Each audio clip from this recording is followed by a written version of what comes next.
ঝড়ের মাস বৈশাখ। এই বৈশাখের মতোই রবি ঠাকুরের জন্ম।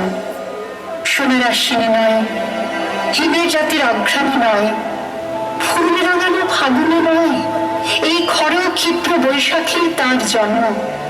এই খ্যাপা বৈশাখীর গৈরিক তিলক দিয়ে সাজানো তার জন্মদিনের ললাট। বৈশাখী প্রকৃতির নতুন জন্ম, আমাদেরও নতুন জন্ম এই বৈশাখে, 25শে বৈশাখে, রবি ঠাকুরের জন্মদিনে। দেখতে হয় না ক্যালেন্ডার, জিজ্ঞেস করতে হয় না তারিখটা কবে, আগে থেকে বুকের মধ্যে সারা উঠে 25শে বৈশাখ আসছে, রবি ঠাকুরের জন্মদিন। বছরে একটা দিনের জন্য তারা নতুন হয়ে যায়।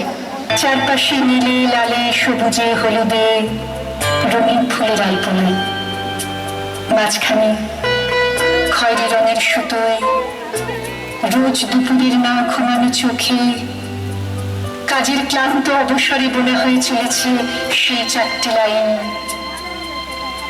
উদয়ের পথে শুনি কার বাণী, ভয় নাই ওরে ভয় নাই, নিঃশেষে প্রাণ যে করিবে দান, ক্ষয় নাই তার ক্ষয় নাই। শুধু কি সূচি কাজে না, বিদেশকে চোখের সামনে দৃষ্টান্ত করে রাখার আন্তর্জাতিকতা রবি ঠাকুরের। আমাদের সংস্কৃতিকে মাটির কাছাকাছি এগিয়ে নিয়ে যাওয়ার সংকল্পে রবি ঠাকুর। আমাদের সভ্যতাকে দানবীর হাত থেকে ছিনিয়ে নেওয়ার সংগ্রামে রবি ঠাকুর। আকাশে মাটিতে মনে এত যে বৃষ্টি পড়ে তার ছন্দ রবি ঠাকুরের, এত যে ফুল ফোটে তার গন্ধ রবি ঠাকুরের।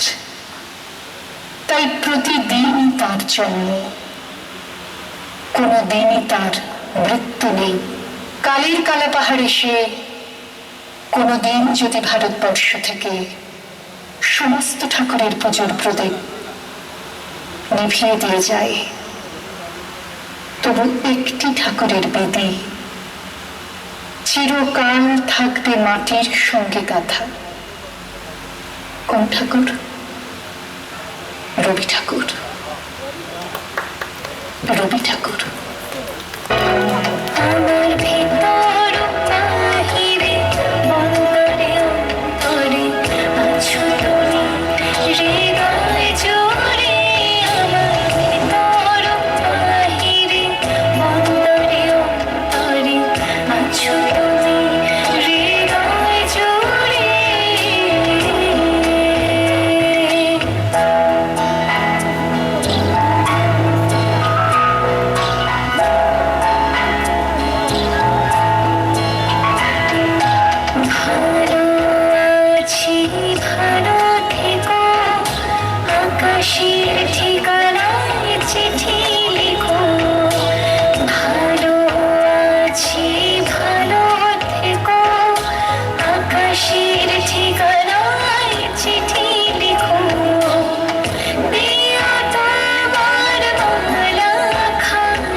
Excellent.